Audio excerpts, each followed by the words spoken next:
जगदंब महाराजांचा सर्वांना नमस्कार.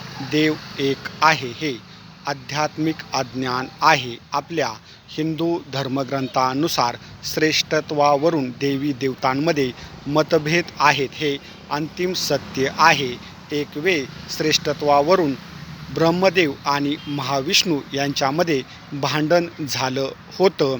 आज आध्यात्मिक क्षेत्रामध्ये लोकांच्या विचारसरणीमध्ये मतभेद आहेत किंवा आध्यात्मिक क्षेत्रातील लोक एकमेकावर टीका टिप्पणी करत आहेत. यास कारण दोन वेगळ्या देवीदेवतांच्या साधनेने आराधनेने प्रभावित असणारे व्यक्ती एकमेकावर टीका टिप्पणी करतात.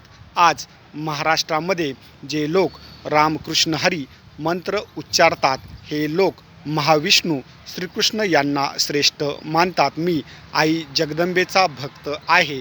आदी मायाशक्ती आध्यात्मिक क्षेत्रामध्ये शिवशक्तीला सर्वोपरी ठेवते. कुंभमेळा आणि चारोधाम दोन वेगवेगळे विषय आहेत.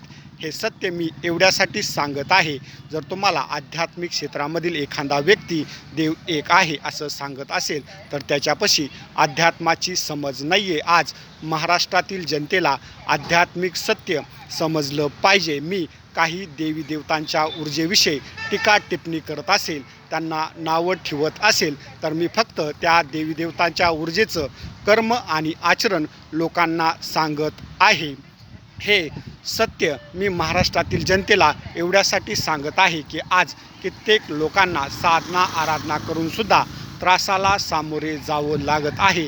याच कारण आध्यात्मिक सत्य प्रभावीपणे लोकांपाशी पोचत नाही आहे. माझा आध्यात्मिक उद्देश हाच आहे. मी आध्यात्मिक क्षेत्रामधील देवी देवतांच्या ऊर्जेचं सत्य माझ्या धार्मिक कार्यक्रमामध्ये किंवा मी साधना क्षेत्रामध्ये असेपर्यंत लोकांसमोर खूप प्रभावीपणे मांडणार आहे. माझ्या आध्यात्मिक ज्ञानाच्या आधारे देवी देवता एक नाही आहेत. देवी देवतांच्या ऊर्जेमध्ये सुद्धा आचरणावरून कर्मावरून श्रेष्ठत्वावरून मतभेद आहेत. हे अंतिम सत्य आहे. जय भवानी, जय श्रीराम, जगदंब, हर हर महादेव, हर हर महादेव.